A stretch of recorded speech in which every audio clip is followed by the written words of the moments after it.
জামাই বলেছিল তার নাকি পুডিং খেতে ইচ্ছা করছে। ডিমের পুডিং তো অনেকবার বানিয়েছি, আর ফ্রিজে ডিমও ছিল না। তাই ভাবলাম তরমুজ যেহেতু অর্ধেকটা রয়ে গিয়েছে, তাকে আজকে একটা স্পেশাল পুডিং খাওয়াই। সে কিন্তু এখন পর্যন্ত এই পুডিং খায়নি। তাই আমি তরমুজগুলো কাটতে লেগে গেলাম, যে জামাই আসার সাথে সাথেই তাকে সারপ্রাইজ দেবো আর কি। তরমুজগুলো সুন্দর করে কেটে নিয়ে তারপর আমি ব্লেন্ড করে নিয়েছি। এদিকে আমি চুলায় কিন্তু দুধ বসিয়েও দিয়েছি।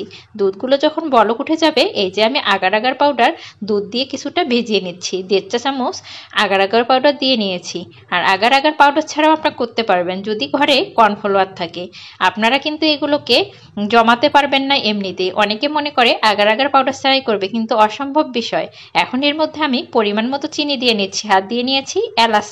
এলাচটা দিলে কিন্তু অনেক সুন্দর একটা সেন্ট হয়। এখন আমি গুলিয়ে রাখা আগার আগারগুলোকে দিয়ে দিলাম। একটা বলক তুলে কিন্তু আমি নামিয়ে নেব। অনেকে আবার নামিয়ে নাকি ফ্রিজে রাখতে হয়।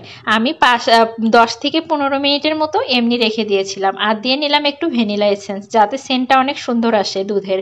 আর তরমুজটার মধ্যে আমি অন্য কিছু কিন্তু মেশাবো না। এই যে আমার বলক ওঠা হয়ে গিয়েছে, কিন্তু বলক উঠে গেলে চুলার তাপটা কমিয়ে দিয়ে এখন আমি একটা বাটিতে এগুলোকে সেট করে নেব। এদিকে আমি যে এলাচ দিয়েছিলাম সেই এলাচগুলোকে তুলে নিলাম, কারণ এলাচটা থাকলে কিন্তু ভালো হবে না। এই বাটিটাতে আমি বসাবো পুডিং, তাই এই বাটিতে ঢেলে নিলাম। এদিকে আবার ওটাকে জমতে দিয়ে তরমুজ ব্লেন্ড করে রেখেছিলাম, সেগুলোকে আবার ছেঁকে নিলাম। অবশ্যই ছেঁকে নিতে হবে কিন্তু, না হলে কিন্তু ভালো হবে না এবং খেতেও ভালো লাগবে না।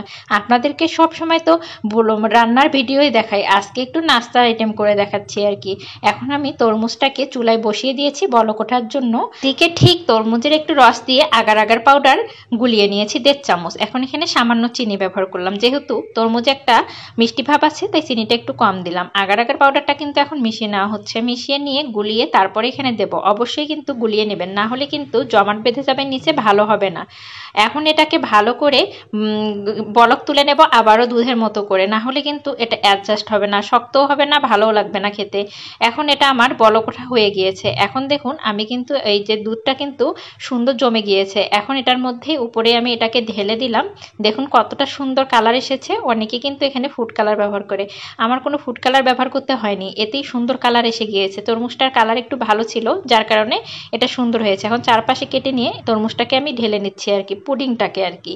দেখুন কতটা সুন্দর লাগছে, নিচে লাল উপরে সাদা। এখন আমি এটাকে কেটে নিচ্ছি, সুন্দর করে কেটে আমি এটাকে ডেকোরেশন করে নেব।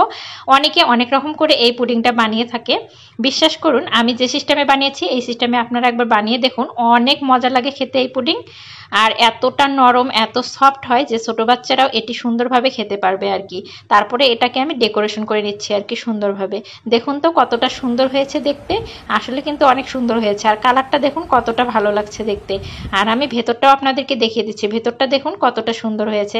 আমরা অবশ্য 2-1 পিস খেয়ে ফেলেছি, তারপরে কিন্তু ছবি দিয়েছি। এদিকে আমি দই দিয়ে, তরমুজ দিয়ে, আর হচ্ছে বিট লবণ চিনি দিয়ে একটি জুস বানিয়ে নিয়েছি। ব্লগটি আজকের মতো শেষ করছি।